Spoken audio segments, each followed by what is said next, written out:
Hey guys, I'm gonna be talking to you. Hold on, I don't know why my phone just fell. I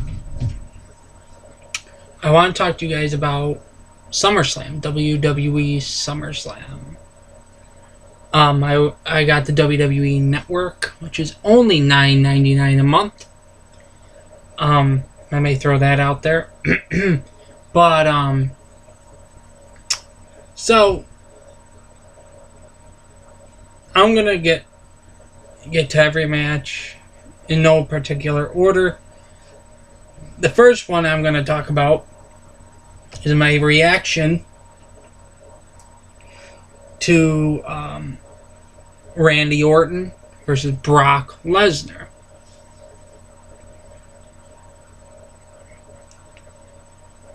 And when I saw what Brock Lesnar did to Randy Orton, I was speechless.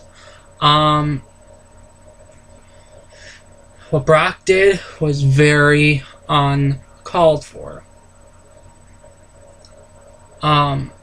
He's beaten Randy Orton to a bloody pulp. And it's like, why? Why did Brock have to beat Randy Orton so bad even after the referee stopped the match? You know, that was the most ridiculous thing I've seen. Using what he did in the UFC against Randy Orton, that full mount, ground and pound. No, you don't do that in WWE, man. You don't do that. I'm just speechless right now because I never witnessed anything like that. Match was over. Brock won by TKO. He should just walk to the back, not just hammer down on Randy Orton.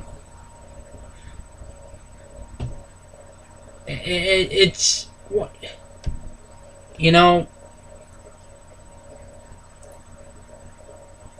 But I wonder how. I wish Goldberg would have came back and helped Randy Orton. But the other thing that Brock Lesnar did was uncalled for was F5ing Shane McMahon. What did he do to deserve to be F5'd? All he wanted to do was check on Randy Orton. What did he do to deserve an F5 from Brock Lesnar? To me, he should be fired and suspended or fired. But suspended indefinitely would be better. I've been watching a lot of YouTube videos on that, guys, and it's ridiculous. Some people are standing up for Brock. Some people are calling him a prick, basically, or asshole. And I agree with the people that are calling Brock Lesnar an asshole. He beat Randy Orton to a bloody pulp. He shouldn't have done that. He could have killed Randy Orton. I wonder how Mick Foley or Stephanie McMahon are going to be dealing with that.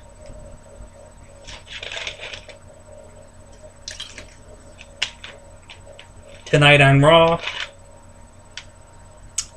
Then the match before that, which was Roman Reigns and Rusev. Now, Roman Reigns beat up Rusev pretty bad, but it wasn't nothing compared to Brock Lesnar. Did what Brock Lesnar did to Randy Orton. Rusev deserved the beating because he attacked Roman Reigns before the match even got started. So that United States Championship match that was supposed to happen never got started because of the brawling. And doctors wouldn't let Rusev compete. And I thought Roman Reigns was done. after he walked away. But then when Rusev got back up again, instead of walking back to the locker room, I thought that it's like, and Rusev was getting up, and he was up gingerly, and here comes Roman Reigns out of nowhere with the spear. He nearly speared Rusev out of his own damn boots, man. I'm like, ooh. And I think he does have broken ribs, but he deserved it. Because he blindsided Roman Reigns. Many of you may not like Roman Reigns, but Roman Reigns is one of my favorites. It's just, Roman Reigns could have been the United States champion. And I'm pretty sure they would have put up a phenomenal match for SummerSlam. But no. The next matchup that I'm going to be talking about is the 8 women's tag team match. Or 6 women tag team match. You had Becky Lynch, Carmella, and Naomi on one side. Versus Natalya and Alexa Bliss on the other side. And they were supposed to have Eva Marie on their team, but Eva Marie got suspended somehow. But here comes the good part. Nikki Bella returned. I'm like, whoa! That was a surprise return right there. I was like, whoa. And at the end, Natalya, Alexa Bliss, and let's just say Natalya, Alexa Bliss, and Nikki Bella won. Fair and square. Okay?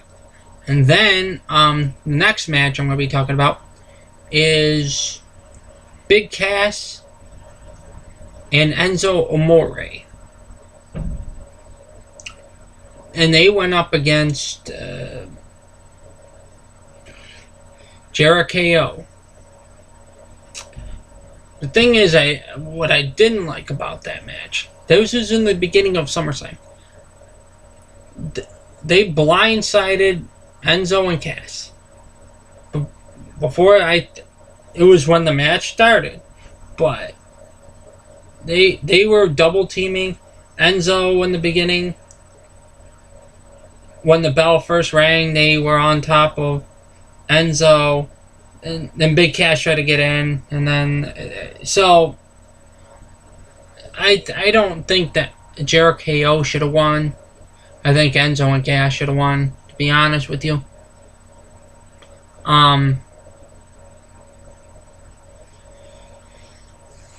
What other matches were there? Oh yeah, we have Dean Ambrose and Dolph Ziggler. We went back and forth. I'm like, it went on for a good, maybe 20 minutes, the match. And at the end, Dean Ambrose won, which I didn't, I would be happy if either one of them won. I like both. So Dean Ambrose wins the championship, or he remains the WWE World Heavyweight Championship. And then the next match I'm gonna be talking but that phenomenal match between Dean Ambrose and Dolph Ziggler, I would give it a 5-star match. I thought Dolph Ziggler had Dean Ambrose beat, but Dean Ambrose kicked out and beat Dolph Ziggler, a fair and square match.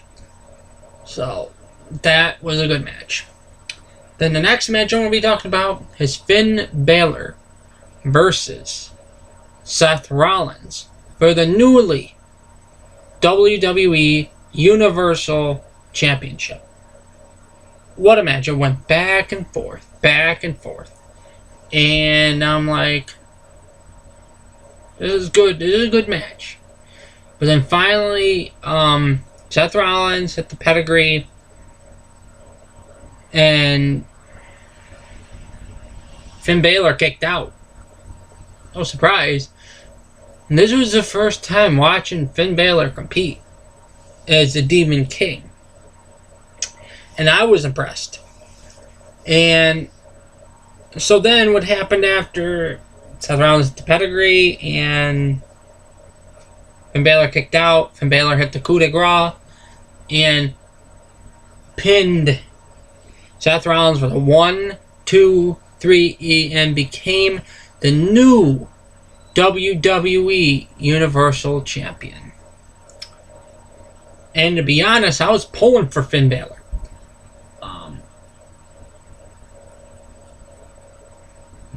Because Finn Balor was one of the top guys on NXT. And they brought him up. So if he wouldn't have won, I would be like, then why did they even bring him up and make him lose to Samoa Joe? You know? It's like, you know, but all in all, the other match I got to talk about is a New Day versus Carl Anderson and Luke Gallows. Big E wasn't out there, so they had Jon Stewart come out and replace him. And what happened was, Jon Stewart got in the ring, and then Luke Gallows and Carl Anderson tried to do what they did to Big E like 2 weeks ago, or 3 weeks ago on Monday Night Raw. You guys can fill me in on that, on how long ago that was. And then the New Day music hits. And here comes Big E running down. He takes out Carl Anderson and Luke Gallows. And I was like, whoa, Big E, man. And the New Day got disqualified, but they're still the WWE Tag Team Champions.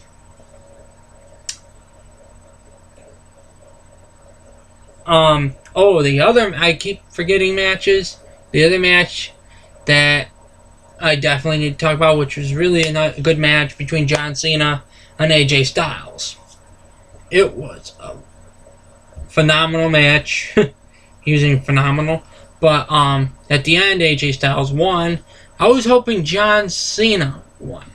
Because hopefully John Cena isn't leaving the WWE, because he's my favorite. My all-time favorite WWE superstar. Just hopefully he doesn't get up and walk away from the WWE just because he didn't beat AJ Styles.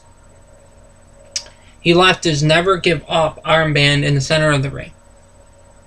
I wonder what that means. I don't know if he's leaving WWE or what. That will all be told on SmackDown Live, which is on Tuesday nights on the USA Network. But I can't wait till Raw tonight to see what they do about the Brock Lesnar thing. Maybe Goldberg will return to beat some sense into Brock Lesnar. They need to do something about Brock Lesnar, because someone's going to get seriously hurt.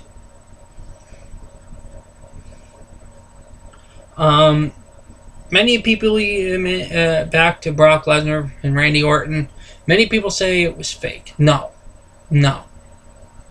He was, because I did some MMA before. Brock Lesnar landed some good shots on a Randy Orton. Actually, real shots. Hitting him with the elbows, the forearms, and everything. And if you don't believe me, you go on WWE.com, or even if you have the WWE app, go on there. They'll show pictures of Randy Orton getting 12 staples in his head. The carcerations or whatever. But Randy Orton was bleeding pretty well. Pretty good. Pretty badly, actually. And he was knocked out cold. You know, they need to do something about Brock Lesnar, because if they don't do anything, the Brock Lesnar's gonna run all over the WWE and think it's his place. It's not. Have somebody like Goldberg come back. I hope SmackDown signs Goldberg. A dream match I would like to see is Brock Lesnar versus Samoa Joe. I don't know if Samoa Joe has any mixed martial arts background. The way he wrestles, he does. But I don't know. But you guys tell me what you think of what you thought about SummerSlam. And leave it in the comments if you want to see more of these. This is my first reactions video. I'll probably be making one tonight on Raw reactions. And I almost called Carl Anderson Carl Underpants, because that's what he's called on Grimm's Toy Show. So yeah, if you want to see more of these, if you want to see more of these videos from me, please click the subscribe button down below on this side. And if you like this video, please click that like, and I'll see you in my next video.